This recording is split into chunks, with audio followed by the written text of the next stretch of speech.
Break के बाद एक बार फिर से आपका स्वागत है। भगत सिंह ने कहा था विचारधारा की जंग चलती रहनी चाहिए और उसे एक पीढ़ी से दूसरी पीढ़ी में भी जाना चाहिए। तो आइए देखते हैं कि जो आज की पीढ़ी है वो किस तरह से देखती है भगत सिंह को और उनके विचारों को। हमारे साथ कई सारे लोग यहाँ मौजूद हैं। सबसे पहला सवाल पूछिए। जय हिंद सर, मेरा नाम दीपक नेगी है और मैं NIS अकेडमी से आया हूँ। मैं आपसे सिर्फ एक सवाल पूछना चाहता हूँ। आप किसी भी सरकारी महकमे में चले जाइए, वहाँ पे करप्शन बहुत है। अगर उसके खिलाफ आवाज उठाएं तो हमको दबा दिया जाता है। तो हमें भी क्या भगत सिंह की तरह से वहाँ पे वहीं विस्फोट करने पड़ेंगे? जी, पूछना चाहते हैं ये सुनील जी। सबसे पहले आप ही से जानना चाहूंगा। इनका सवाल है कि जब इस तरह की परिस्थितियां आती हैं, जब एक आदमी की आवाज को दबाया जाता है, चाहे वो कोई भी जगह हो, कैसी भी परिस्थिति हो, तो क्या भगत सिंह की तरह कदम उठाना चाहिए? एक आम युवा का ये सवाल है। आपका सवाल बहुत सही है। अगर मेरे साथ अन्याय हो तो मुझे उठ खड़े होना चाहिए, चाहे कीमत उसकी कोई भी चुकानी पड़े। इसलिए नहीं कि मैं बच जाऊंगा, मुझे तो गोली लग सकती है। मुझे याद है जब पंजाब में आतंकवाद था तो हमारी जनवादी नौजवान सभा थी, वहां हम 8 साथियों में से 6 मारे गए थे, लेकिन कोई भी पीछे हटा नहीं था। सवाल इतना है कि क्या आपकी जो परेशानी है ये सिर्फ आपकी निजी परेशानी है या एक सामाजिक परेशानी है? अगर सामाजिक परेशानी है तो भगत सिंह की तरह उठ खड़े होने से आप समाज को जगा देंगे। निजी परेशानियों को तो हम अपने आप ही हल कर सकते हैं। मुख्य बात यह है कि आवाज उठाई जाए, गुजरने की हिंसा का उसमें सहारा लिया जाए। भगत सिंह को समझने में यहाँ बड़ी भारी भ्रामक भूल हो रही। पहले तो खूब अध्ययन किया जाए। भगत सिंह ने कहा था बम और पिस्तौल से क्रांति नहीं आती, क्रांति तो विचारों की शान पर तेज होती है। जी। उन्होंने ब्रिटिश साम्राज्य को अगर धमाका किया तो फिर बता दूं कि वहां लॉर्ड इरविन भी बैठे थे, मदन मोहन मालवीय भी बैठे थे, मोहम्मद अली जिन्ना भी बैठे थे, सब तेज बहादुर सप्रू भी बैठे थे। वो बम उनको आहत कर सकता था? नहीं। उस बम की तारीफ, वैज्ञानिक बम की तारीफ अंग्रेज जस्टिस रदरफोर्ड ने भी की कि यह पूरी तरह अहिंसक धमाका है। सिर्फ बहरे कानों को सुनाने के लिए धमाके की जरूरत है। देखिए, दूसरा सवाल लेते हैं। हिंसा का रास्ता नहीं। देखिए सिर्फ एक ही वो जो इंसिडेंट है उस पर ना जाइए।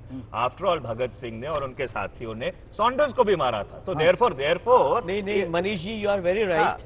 भगत सिंह विदेशी गुलामी के खिलाफ हिंसक तरीके अपनाने के पक्ष में थे।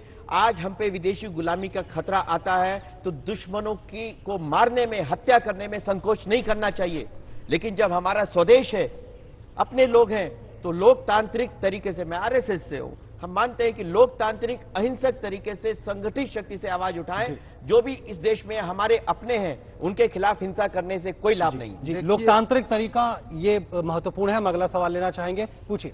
मेरा नाम प्रत्युष है और मैं college of media and communication का स्टूडेंट हूं। मैं सर ये जानना चाहता हूं कि जब भगत सिंह थे तब उस समय परिप्रेक्ष्य कुछ दूसरा था, लेकिन आज हिंदुस्तान में परिप्रेक्ष्य कुछ दूसरा है। आज युवाओं के सामने कुछ अलग सवाल हैं, कुछ अलग तरह के मुद्दे हैं। ऐसी स्थिति में जिस तरह से हिंदुस्तान का विकास हो रहा है, जिस तरह से इकोनॉमिक व्यवस्था चल रही है, क्या आपको नहीं लगता कि 10 साल बाद हर गली में, हर नुक्कड़ पे एक नहीं 10-10 भगत सिंह खड़े होंगे अपने सर्वाइवल की लड़ाई के लिए?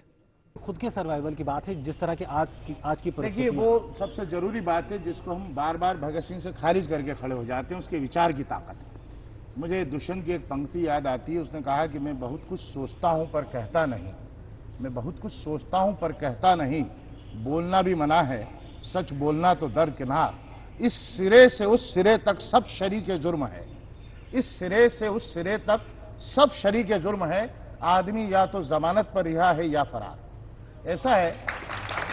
ये जो विचारधाराओं की खानों में बांटने की कोशिश भगत सिंह को की जाती है, उसे छोटा बनाने की कोशिश की जाती है एक विचारक को। सबसे बड़ी बात यह है कि हम जिन्हें चुनते हैं, हम जिन्हें खारिज करते हैं, वे गला बदल के, भेष बदल के, गले मिलकर फिर आ जाते हैं। भगत सिंह एक वैकल्पिक व्यवस्था की बात कर चुका है। वापस बुलाने का अधिकार जयप्रकाश से पहले भगत सिंह कर चुका था।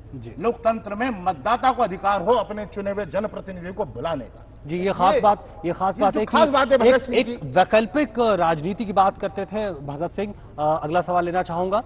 मेरा क्वेश्चन ये है कि आप लोग ये कहते हैं कि आप भगत सिंह को अपना जो कि आइडल माने, जो इतने पुराने थे, गांधी जी को अपना आइडल माने। आज के देश में, आज के टाइम पे कौन सा ऐसा नेता है, कौन सा आज का भगत सिंह है जिसको जो कि हम अपना आइडल माने? आप मुझे एक नाम दे दीजिए, प्लीज डोंट माइंड इट। जी तरुण जी, चाहूंगा आप जवाब। आप अपने आप में विश्वास रखो, अपने आप में भरोसा रखो। आपसे बढ़कर आदर्श, आपसे बढ़कर आइडियल हिंदुस्तान में कोई नहीं हो सकता। और संकट शायद यही है कि हम भगत सिंह को दूसरे में देखने की कोशिश करते हैं। एक और बात है, हमारे बीच में आज भी भगत सिंह है। अगर हम देखें तो आप देखें, कहीं एक लड़ाई लड़ते हुए अन्ना हजारे, कहीं एक लड़ाई लड़ते हुए मेधा पाटेकर, कहीं एक लड़ाई लड़ते हुए किरण बेदी, कहीं एक लड़ाई लड़ते हुए जीएम खेरनार। जब भी खड़े हो तो आप समझ लीजिए, क्योंकि हर बार करोड़ों लोग भगत सिंह नहीं होते, भगत सिंह सिर्फ एक होता है, एक विवेकानंद होता है, एक सुभाष। नंदीग्राम के किसान भगत सिंह है जो अपने खेतों को बचाने के लिए पुलिस की गोलियों के शिकार हो गए। देखिए, मेरे को लगता है इस बहस से नंदीग्राम सिंगूर गुजरात को अलग रखा जाए, वो अलग बहस जहां के सिर्फ विषय हम है। एक यूथ आज क्या पूछना चाहता है, आज का युवा क्या पूछना चाहता है, उनके सवालों के जवाब देने की कोशिश करें। देखिए, बेहद स्वाभाविक पीड़ा है। हमारी पीढ़ी के पास भी जयप्रकाश था, इस पीढ़ी के पास क्या दिया हमने, वो सवाल बिल्कुल आईने की तरह आपके सामने। उस समय आजादी से पहले भगत सिंह थे, गांधी जी थे, जयप्रकाश थे। आज के युवा के पास क्या है, ये सवाल महत्वपूर्ण। अगला सवाल लेना चाहूंगा।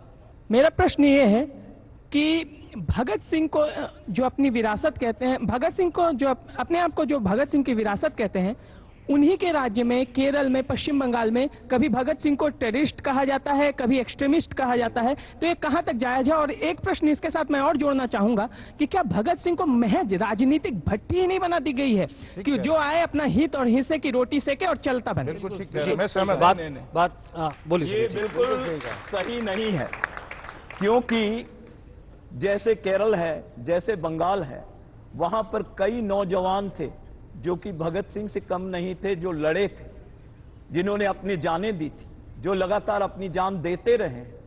मुझे याद है कि वो साथी भगत सिंह के जो उसको अंतिम क्षण में मिले थे, शिव वर्मा जैसे, उन्होंने अपनी पूरी जिंदगी एक संगठन को मजबूत करने के लिए दी है।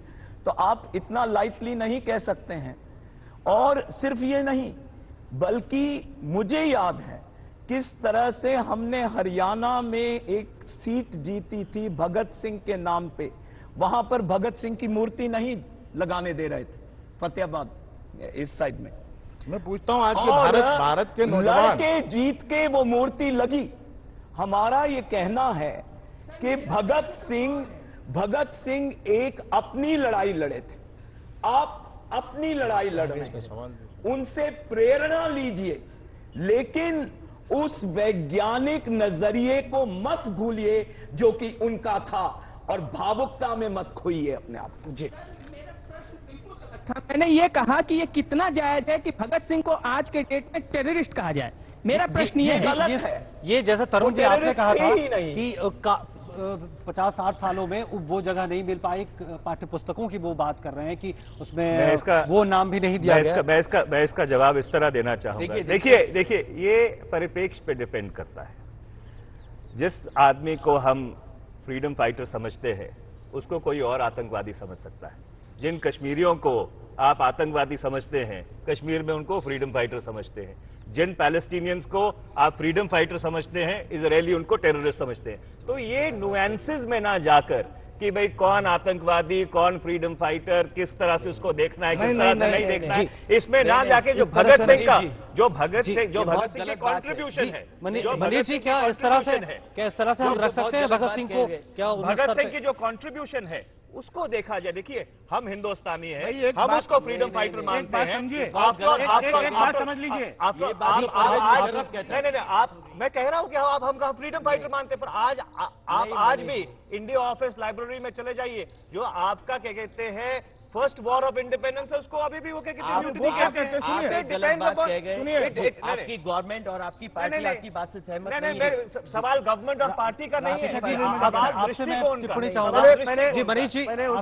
बच्चे का सवाल का बहुत साफ जवाब है। आतंक में क्रांति नहीं होती। लोग क्रांति का मायने नहीं जानते, और क्रांति में आतंक नहीं होता।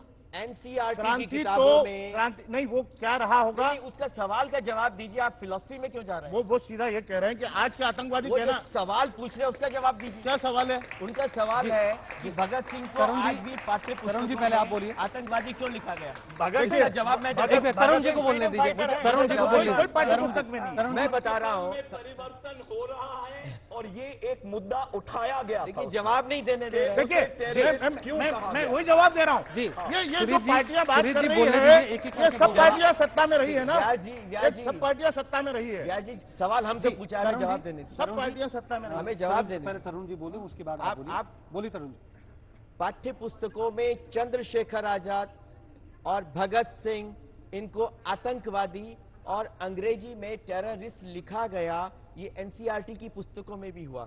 ये पार्टी पर आरोप की बात नहीं है, ये उस विचारधारा और दृष्टिकोण की बात है जो सियासतदानों की है।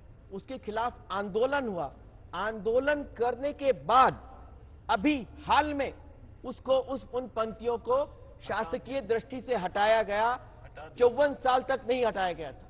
ये शर्म है यहाँ के सियासतदानों पे। भगत सिंह पे बातचीत करते हुए भगत सिंह से लेकर हम आज की राजनीति पर, आज की युवा की मनस्थिति तक पहुंचते हैं। और जैसा कि चर्चा के दौरान भी निकला कि आज स्थिति यह है, हम उन परिस्थितियों के बीच में जी रहे हैं जहां वैसे लोग जो इन सब के लिए जिम्मेवार हैं वो या तो फरार हैं या तो जमानत पर हैं। लेकिन इस बीच में इस बात को भी ध्यान में रखना होगा कि अक्सर हम सोचते हैं कि भगत सिंह पड़ोस में ही पैदा हो, हमारे अंदर पैदा ना हो, हमारे घर में ना पैदा हो, और ये चर्चा जारी रहेगी। लेकिन भगत सिंह के पे चर्चा पे हमारा ये विशेष कार्यक्रम में आज फिलहाल इतना ही। आप सभी लोग आए, बहुत बहुत धन्यवाद। मैं एक बात और कहना चाहूंगा आप समेटने से पहले, जो उस नौजवान ने उठाई, एक दीपावली पर बालकवि बैरागी ने, कांग्रेस के भी हैं, कवि भी हैं, बहुत अच्छी टिप्पणी लिखी। एक पीढ़ी बुझ रही है, एक पीढ़ी जल रही, एक पीढ़ी बुझ रही है, एक पीढ़ी जल रही है, एक पीढ़ी और है जो गर्भ में ही पल रही है। इन विसंगत पीढ़ियों को हम कौन सा परिवेश देंगे? देश सौंपेंगे इन्हें या बस उपदेश देंगे? और तिल मिलाकर लो लपट इनकी सहनशीलता यदि मन गई तो फिर न कहना दिवाली ऐसे क्यों मन गई। जी तो उम्मीद जी सुरेश जी उम्मीद तो यही है कि जो गर्भ में पल रहा जो विचार है, जिसकी चर्चा कर रहे हैं और जो एक बेहतर कल की बात करते हैं, वो सामने आए और हम एक बेहतर कल सामने रखें और आज की युवा पीढ़ी को भी और आज के पूरे समय को एक बेहतर समय मिले। फिलहाल हमारे इस विशेष कार्यक्रम में इतना ही। नमस्कार। तेरी जान उठी जो कहर की नजर, उस नजर को झुका के ही दम लेंगे हम। तेरी जान उठी जो कहर की नजर, उस नजर को झुका के ही दम लेंगे हम। तेरी धरती पे है जो कदम गैर का, उस कदम का निशान तक मिटा देंगे हम। उस कदम का निशान तक मिटा देंगे हम। जो भी दीवार आएगी अब सामने, ठोकरों से उसे हम गिरा जाएंगे। ऐ वतन